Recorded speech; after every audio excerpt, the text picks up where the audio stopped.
జగన్ ఓటమి గల కారణాలు ఇక్కడ విశ్లేషించుకుందామండి. వీడియో లాస్ట్ వరకు చూడండి. మొదటిది అభివృద్ధి.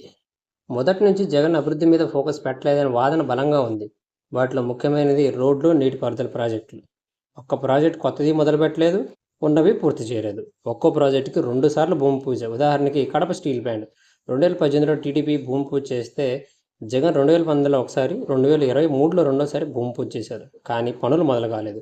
ఒక సంవత్సరంలో పూర్తి చేస్తామని 2019లో చెప్పి 2023లో మళ్ళీ భూమి పూజ చేశారు జగన్మోహన్ రెడ్డి. అభివృద్ధికి కొత్త నిర్వచనం చెప్పారు. డబ్బులు జనాలకు ఇస్తే వారిలో కొనుగోలు శక్తి పెరుగుతుందని. కానీ నిజమైన అభివృద్ధి కావాలని ప్రజలు కోరుకున్నట్టున్నారు. వైసీపీ అభివృద్ధి చేసింది, కంపెనీలను తీసుకొచ్చింది. వైజాగ్లో అదానీ డేటా సెంటర్ అందులో ముఖ్యమైనది. మెయిల్ కంపెనీకి 100 కోట్ల నిర్మాణ బాధ్యతలు ఇచ్చింది. పనులు బాగానే జరుగుతున్నాయి. కానీ కంపెనీలు వెనక్కి వెళ్ళటమే బాగా జనాల్లోకి వెళ్ళింది. లూలు మాల్, జాకీ, అమర్ రాజా బ్యాటరీ లాంటి చాలా కంపెనీలు చెన్నై, హైదరాబాద్ వెళ్ళిపోయాయి. ఇక రెండోది రాజధాని. ముఖ్యంగా ఆంధ్ర తెలంగాణ విడిపోయేటప్పుడు హైదరాబాదుని కోల్పోవడం ఆంధ్రప్రదేశ్కి ఆర్థికంగా గట్టి దెబ్బ. ఇలాంటి ఇబ్బందులు రాకూడదంటే మళ్ళీ అటువంటి తప్పు చేయకూడదు. అంటే హైదరాబాద్లో ఒకచోట అభివృద్ధి ఉండకూడదు. కానీ చంద్రబాబు రాజధానికి అమరావతి పెట్టి మళ్ళీ అలాంటి తప్పే చేస్తాడని భావించిన జగన్ 3 రాజధానులు ఉంటే 3 చోట్ల అభివృద్ధి జరుగుతుందని భావించి 3 రాజధానుల బిల్లు ప్రవేశపెట్టి మళ్ళీ ఉపసంహరించుకున్నారు. గెలిస్తే 3 రాజధానులు ఫిక్స్ అన్నారు. కానీ ఆంధ్ర ప్రజలు అమరావతి అనే సెంటిమెంట్లో ఉన్నారు. ఒకవేళ 3 రాజధానుల్లో వైజాగ్ని బాగా అభివృద్ధిలోకి తెచ్చి ఉంటే ఓటర్లకు నాడు ఎలా ఉండేదో. మూడోది నిరుద్యోగుల వ్యతిరేకత. జగన్ ఇచ్చిన హామీల్లో ముఖ్యమైనది ఉద్యోగ కల్పన. చంద్రబాబు హయాంలో ప్రభుత్వ ఉద్యోగాలు లేవని జగన్ సపోర్ట్ ఇచ్చారు నిరుద్యోగులు. చంద్రబాబు టైంలో ప్రైవేటు ఉద్యోగాలు మాత్రం బాగానే వచ్చాయి. జగన్ వచ్చాక తాను అనుకున్న సచివాలయాలు ఇచ్చి చేతులు దులుపుకున్నారు. కానీ గ్రూప్స్ రిలీజ్ చేయలేదు. డిఎస్సి మాత్రం 6,000 ఫిబ్రవరిలో రిలీజ్ చేశారు అంతే. జగన్ వచ్చాక ప్రతి సంవత్సరం జాబ్ క్యాలెండర్ ఇస్తా ఉన్నారు. దాన్ని ఊసేలేదు. జగన్ హయాంలో ప్రభుత్వ ఉద్యోగుల దేవుడెరువు, ప్రైవేటు ఉద్యోగాలు కూడా లేవు, కంపెనీలు రాలేదు. నిరుద్యోగుల మనోవేదన జగన్ అర్థం చేసుకోలేకపోవడంతో ఇలాంటి ఫలితాలు వచ్చాయి. ఇక నాలుగవది ముఖ్యమైనది ప్రభుత్వ ఉద్యోగులలో వ్యతిరేకత. సిపిఎస్ రద్దు వారంలో చేస్తామని జగన్ రెడ్డి 3 ఏళ్ల పాటు ఏమీ చేయకుండా 2022లో జీపీఎస్ తెస్తామని కొన్ని టెక్నికల్ రీజన్స్ వల్ల సిపిఎస్ రద్దు అవ్వట్లేదన్నారు. పండుగ 1వ తేదీ వచ్చిందని 28వ తారీఖునే జీతాలు ఇచ్చిన ఘనత చంద్రబాబుది. అలాంటిది 5వ తేదీన కొంతమందికి, 10వ తేదీన కొంతమందికి, ఇంకా టీచర్లకైతే ఒక్కోసారి 15వ తేదీ వరకు జీతాలు అందేవి కాదు.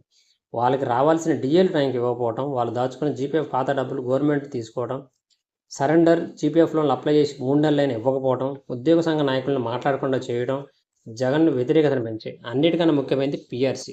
27% ఐఆర్ ఇచ్చి పీఆర్సీ 23 ఇవ్వడంతో ప్రభుత్వ ఉద్యోగుల ఆగ్రహానికి జగన్ గురయ్యారు. అదే చంద్రబాబు టైంలో అయితే 43% పీఆర్సీ ఇచ్చారు. ఇక తర్వాతది హామీల అమలు.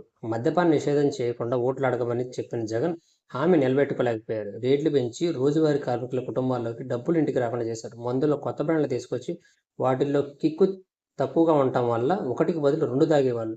రెండోది సిపిఎస్ రద్దు, మూడోది జాబ్ క్యాలెండర్. 99% హామీలు అమలు చేశామన్న వైసీపీ మాటలు జనం నమ్మలేదు. చేసిన అభివృద్ధి చెప్పుకోలేకపోయారు జగన్. చెప్పని హామీలు చేశారు. వాటిల్లో మంచిది నాడు నేడు పథకం, స్కూళ్లు బాగు చేయడం, మధ్యాహ్న భోజన పథకంలో మార్పులు. 2024లో చంద్రబాబు మేనిఫెస్టోతో జగన్ మేనిఫెస్టో సరితూగలేకపోవడం ఇంకో ప్రధానమైంది. ఆరవది ధరల పెరుగుదల. నిత్యావసర ధరల పెరుగుదలకి జగన్ ప్రభుత్వానికి సంబంధం తక్కువ. కేంద్ర ప్రభుత్వ నిర్ణయాలు మరి అంతర్జాతీయ పరిణామాల వల్ల ధరల పెరుగుదల ఉంటుంది. కానీ కరెంటు ఛార్జీలు, పెట్రోల్ రేట్లు, బస్ ఛార్జీల భారం ప్రజలు పోయాల్సి వచ్చింది. కరెంటు ఛార్జీల భారం బాగా దెబ్బకొట్టింది. 100 వచ్చే వరకు 500, 500 వచ్చే వరకు 1000, 1000 వచ్చే వరకు 2000, 3000 వచ్చాయి. జనాలకు తెలియకుండా కస్టమర్ ఛార్జీలు పెంచడం, జనాలకు తెలిసేలా ట్రోప్ ఛార్జీలు, యూనిట్ రేటు మార్చడం వల్ల ఈ రేట్లు పెరిగాయి. ప్రతిపక్షాలు గోల చేస్తున్నా, బాదురే కార్యక్రమంలో జనాల్లోకి వెళ్ళినా అతి నమ్మకంతో జగన్ తన నిర్ణయాన్ని వెనక్కి తీసుకోలేదు. వ్యవస్థలను కాపాడాలని, విద్యుత్ కంపెనీ బకాయిలు తీర్చాలని జనాలకు సర్ది చెప్పినా ఎవరూ పట్టించుకోలేదని ఈ ఫలితాలతో అర్థమవుతుంది. ఇక ఏడోది అబద్ధాలు, బూతులు. ఒక నాయకుడు అంటే ఒక రోల్ మోడల్. అలాంటి నాయకుడు బూతులు మాట్లాడితే తనకంటే ఎక్కువ వయసున్న అతనిని, అలాగే ముఖ్యమంత్రికి పనిచేసిన అతనిని, అతని భార్యను అవమానించేలా మాట్లాడితే అలాంటి మాటల్ని జగన్ ఖండించకపోగా, అలాంటి మాటలు అనేవారిని ఆపకుండా పబ్లిక్ మీటింగుల్లో చంద్రబాబుని తిడుతుంటే జగన్ నవ్వుతున్నారు. ఇలాంటివి చూస్తే జగన్ ఏమనుకుంటారని ఆలోచించాలి కదా. ఇక అబద్ధాల విషయానికి వస్తే నియోజకవర్గాల్లో మీటింగులు పెట్టినప్పుడు జగన్ కొన్ని హామీలు ఇస్తారు, వాటిని మర్చిపోతారు. వాటిల్లో పోలవరం నిర్వాసితులు మొదటి వాళ్ళు. 2022లో పోలవరం నిర్వాసితుల దగ్గరికి వెళ్ళి ఒక సంవత్సరంలో కొంతమంది నిర్వాసితులకు న్యాయం చేస్తామని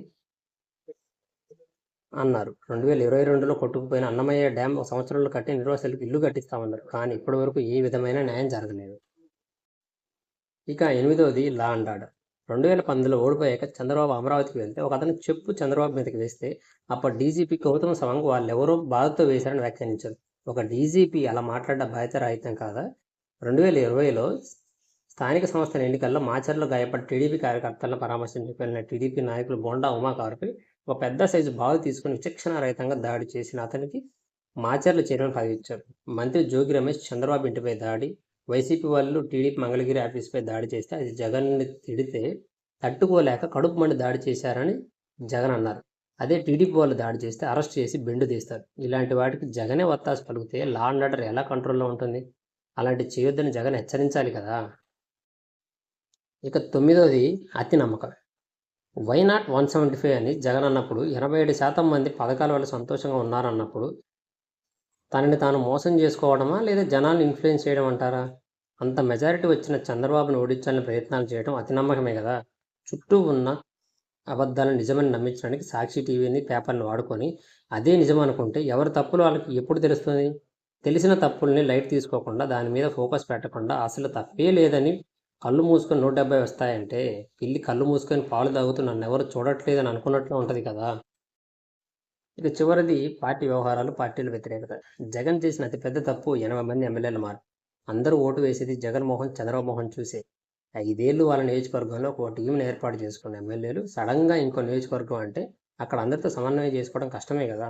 సీటు రాని ఎమ్మెల్యేల దెబ్బ కూడా మరిన్ని ఎమ్మెల్యేల మీద పడుతుంది కదా.